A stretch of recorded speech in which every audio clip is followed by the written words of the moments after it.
Today I'm going to try and go ahead and install this set of Treal overdrive gears in the front axle of this scx24. I'm just really looking to see what difference it's going to make, because I couldn't really find anywhere where it said the actual percentage of overdrive or anything like that.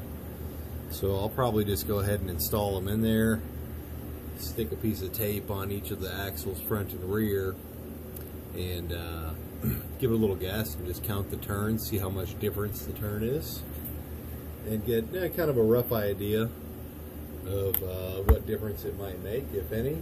I'm assuming it'll probably make some difference. As you'll see me doing here, using a power tool to remove things or install them, I would definitely not recommend you doing. I am going to do it because I pretend to be a professional. And I've got about 1 million spare parts laying around, so if I do happen to destroy something, I've got plenty of extras.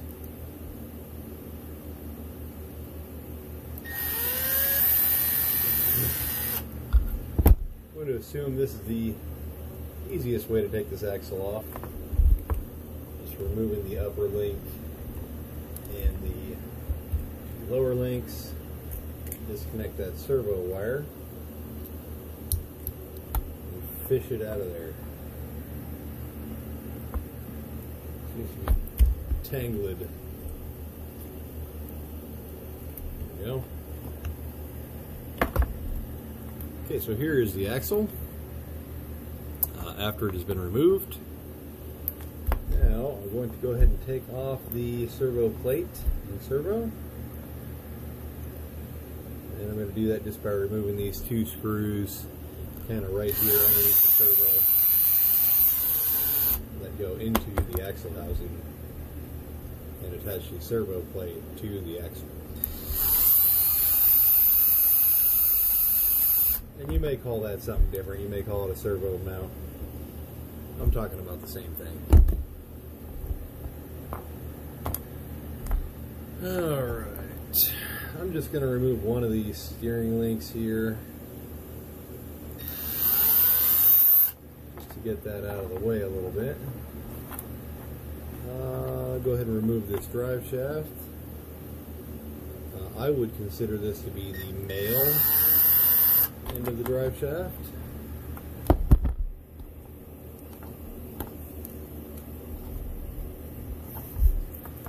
And now we have 4 screws left holding this diff cover on.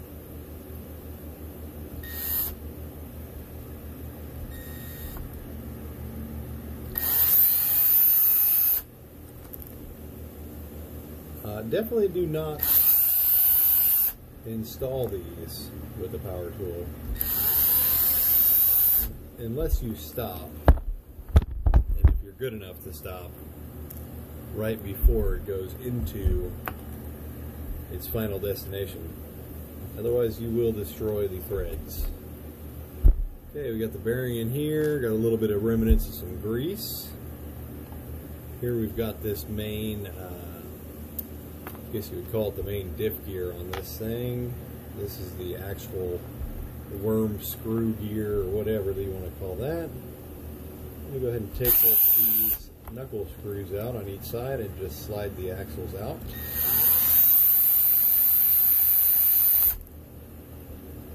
So I can get that center gear out. Don't worry too much about mixing any of these screws up.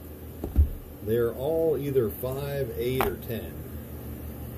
And if you can't figure out which one goes where, you probably should sort them out while removing them. Just going to pull both of those out, like so. And don't ever grab this with a pair of pliers. There you go. Here is the new ones here from Treal. I'm sure there's other companies that make these as well. honestly, they're probably all made in the same factory and just get a different sticker put on by whoever brand is going to sell them. Okay, I'm going to cut this bag open and see what we got in here.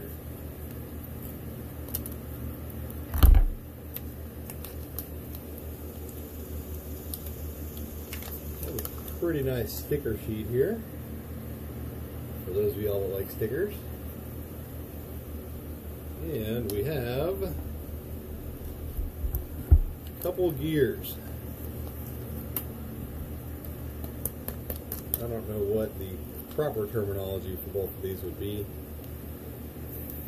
One is probably a worm and one is probably a drive gear or something like that. There's two little shims or O-rings or something here. Let me go ahead and see if I can get that one out of the bag without losing it.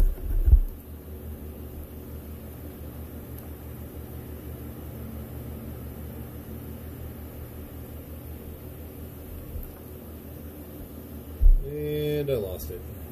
There it is. Okay. Oh, wait. There's another one. There's three of them. I don't know how many are supposed to be in here, but there's three. Nothing like a good odd number.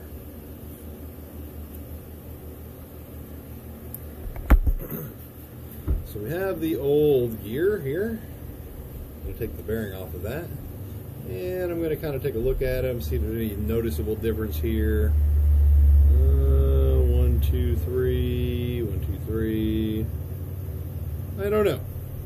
I'm sure there's probably a difference somewhere, but it's pretty hard to tell. I'll put the old one over there. Take the new one, put the bearing back on the new one, like so. Just set that there. Let's see. Here's this diff housing here. So the kind of center diff gear here looks like it's the same on both sides. I'm just going to set it in there and see if there's a lot of movement side to side or anything. There's a little bit. I'm not sure why they included these O-rings, and there isn't any instructions that I noticed. Nope, there's definitely no instructions. So let's just see if this goes together here. If not, what we'll need to do to get it to go together.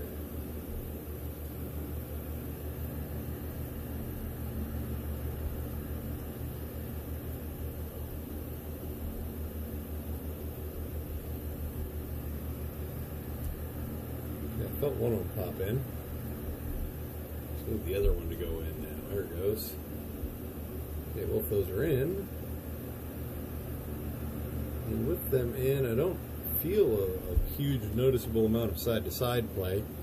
So I'm assuming these tiny O-rings are probably not for side gear clearance. And they're probably for something else, which I don't know. I'm going to go ahead and just put a little dab of grease on these while I've got this all apart here. You obviously don't want to run them ungreased, and you really don't want to over-grease them, because these little motors in these things aren't that amazing, and they will burn out pretty quick. I've got some real fancy synthetic moly grease here. I'm just going to kind of dab that onto there like so. And I'm just going to put it on this screw gear here, or whatever you'd want to call this top one. We call it the top gear. I'm going to put it on the top gear.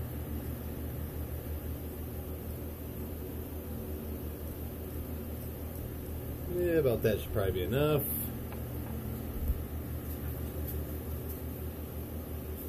Like I said, you don't need to overload these things with grease. You will only cause problems. I'm going to go ahead and put this back into this end of the bearing in the diff cover here. I'm going to see if I can't work that back into there. Just like so. Make sure it does rotate, and it does. Go ahead and put some of these screws back in. And you will see me run these in with a drill, and I will stop before I tighten them. Because even though I do have spare things, I don't want to ruin stuff.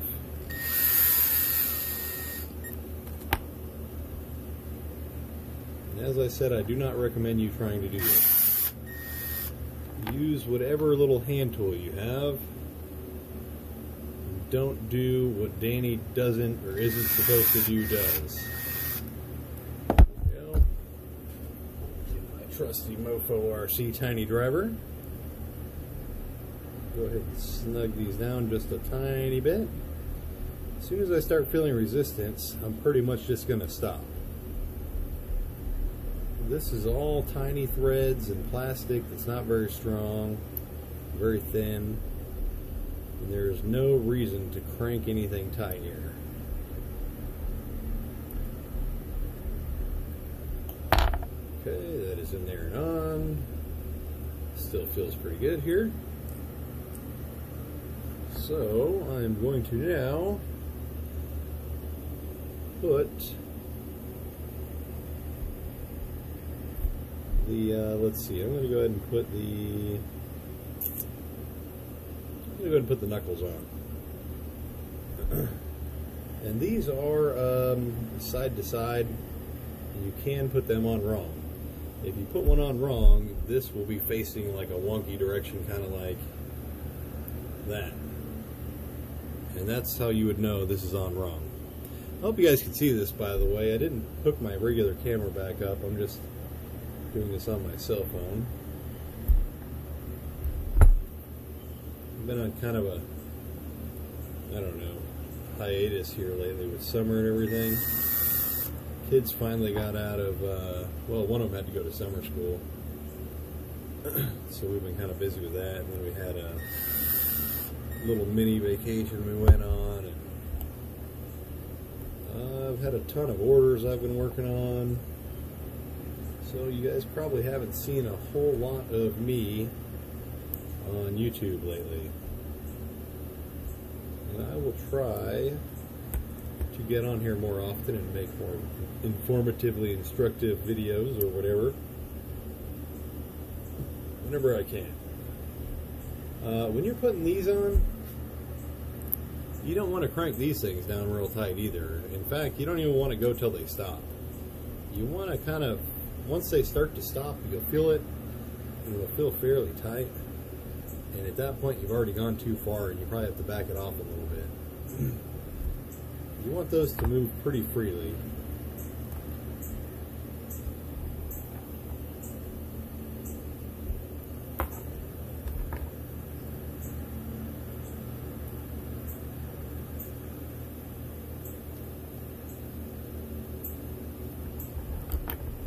No, I still don't know what those tiny O-rings are for. I'm sure somebody out there probably knows. If you know, you can put it in the comments there.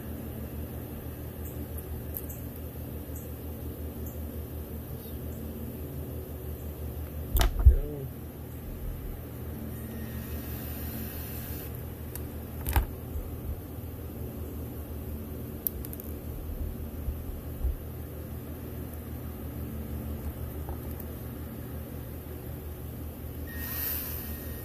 It's been pretty hot here lately. I don't know where all of the rest of y'all are watching from, but down here in Texas, it's been pretty warm lately. We've had a lot of rain, though. It's kind of helped to keep the temperatures a little cooler.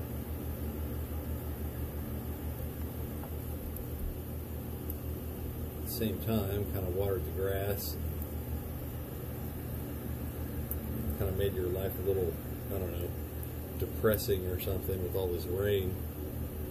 It's hard to really want to get out and do anything with all that. but it is what it is. I'm going to go ahead and find these two really long ones now. These are the 10mm screws. Those are going to go to hold the servo tray, servo mount, whatever you want to call it, back on here. And, oh gosh. Actually, I am not going to put that on yet. Because I just remembered I also have a Emax servo and a 3-link upgraded servo plate. Well, bless me. That need to go on this one.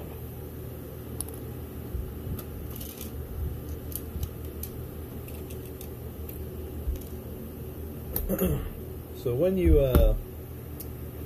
order one of these servo trays from me, the servo plates here, the 3-link or the 4-link, depending on what you're using it for, if it's going to have the stock links, or if you are doing a 4-link conversion on it, there is at the moment 2 different plates, one for 3-link and one for 4-link.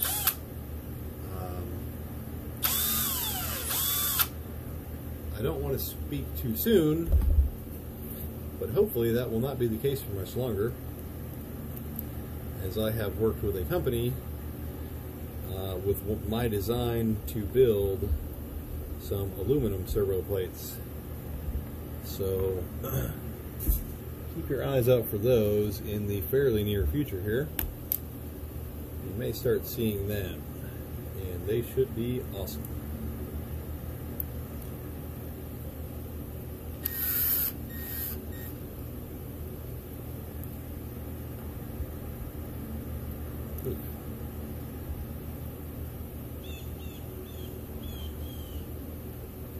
So this is actually going into a mini bouncer I'm building for a customer, and I'm actually putting the overdrives in the front and the rear to bump the overall gear ratio a little bit higher, because the gentleman that bought this is looking for a little bit more speed. And so we're going to go ahead and try that and see, if any, how much more speed we can get out of it. But I figure just for grins, I'll go ahead and, well, this is still just a deadbolt here, test out and see how much overdrive this does make.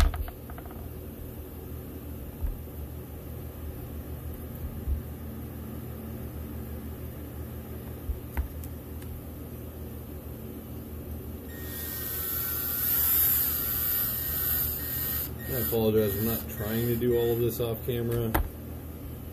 It's just, I don't know, a little camera and kind of a bad angle.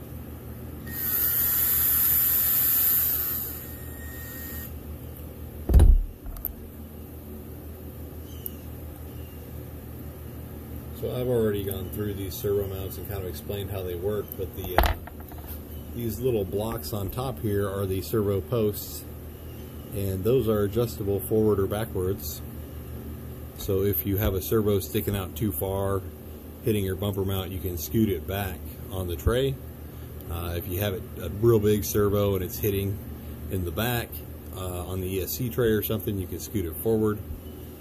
Just adjustable for, whatever kind of clearance you might need in there.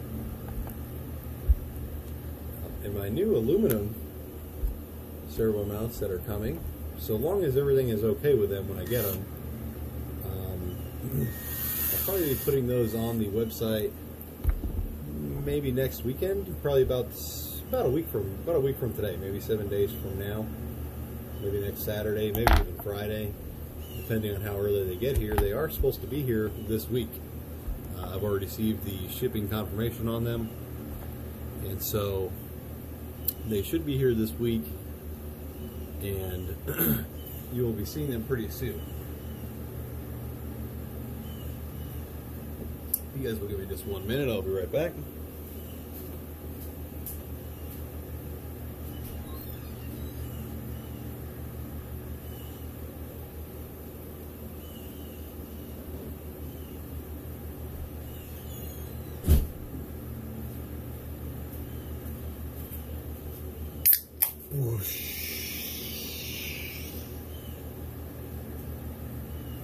Just kidding. Alrighty. Go ahead and put this back on before I forget. That's interesting. Okay, fits.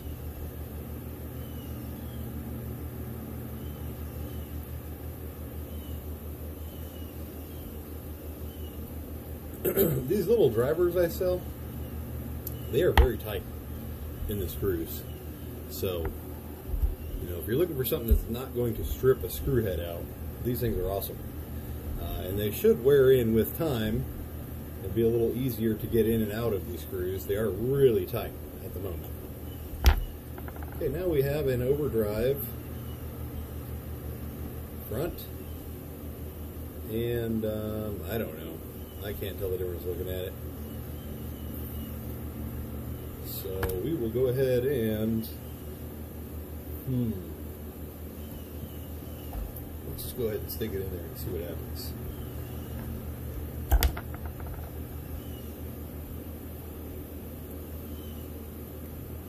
This is a deadbolt. Nothing fancy. This is box stock. Literally just opened the box, I don't know, 15, 20 minutes ago, right before I started this video. The only other thing I did was take the body off of it and start working on it.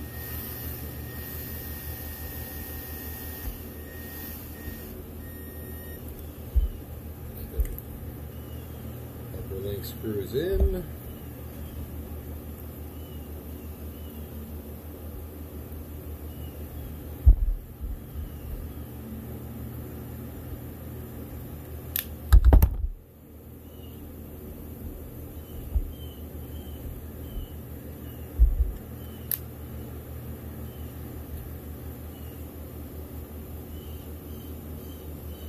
Tell you what, some days I really miss working on 10th scale cars. These little tiny screws are a real pain.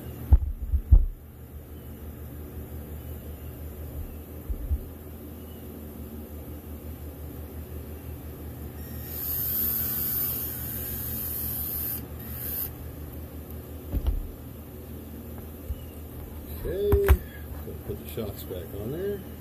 I'm not going to put the servo on just yet because I've got to pull all this apart again anyways. So I'm just going to mock this up, turn it on. We're going to put some tape on some things here to see if the front now spins faster than the rear in the real world.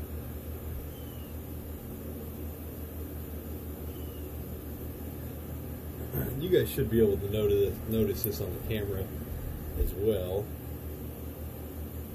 once we start going here.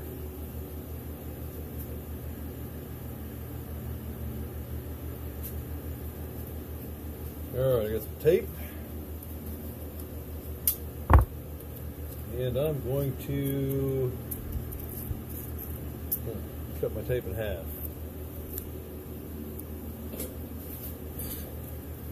And I'm going to stick this on here, just about like so. Hope it stays.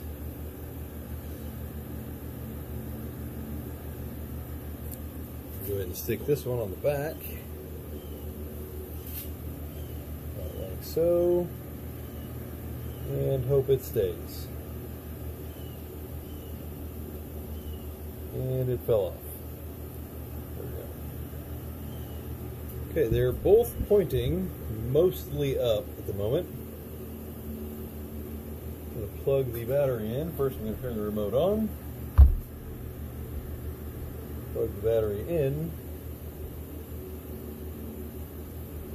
Turn the ESC on. And let's go in for the close-up here. Let's see if we can get a better angle. Go. Now let's try and I'm going to go fairly slowly here The back is stock, the front is overdriven.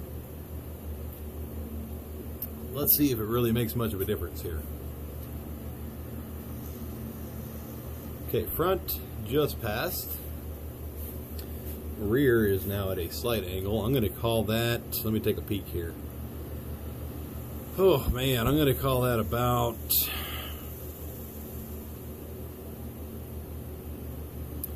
12.5 degrees maybe? No? Gosh, let's see. That would be 25%. That's 0%. So 25, 0, probably about 11, 12 to 12%. So I guess it's about an 11, 12% overdrive. If you know, if you're going off of my fancy statistics here. Now let's just kind of watch it. Somebody count those for me, all right? Just kidding. We have a nice paddle boat here. This is the new scx24 paddle boat from Axial.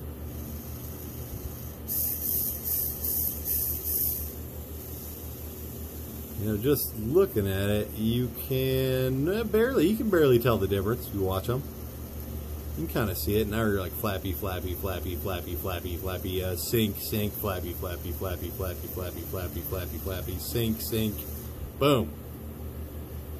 Well, I hope you enjoyed watching this as much as I enjoyed making the video. And if you get any questions or comments or anything, feel free to leave me a comment, shoot me a message on Facebook Messenger or on Facebook my business platform Mofo RC. You can call me or text me or email me or whatever you want to do. This is the little orange B4 mini bouncer that will be going on this car, as well as the overdrive. This gentleman has also ordered a. This is the Surpass 1400 motor. That he is going to be doing himself when he has the rest of the parts. Again, thanks for watching, and enjoy the rest of your weekend. Have a good night.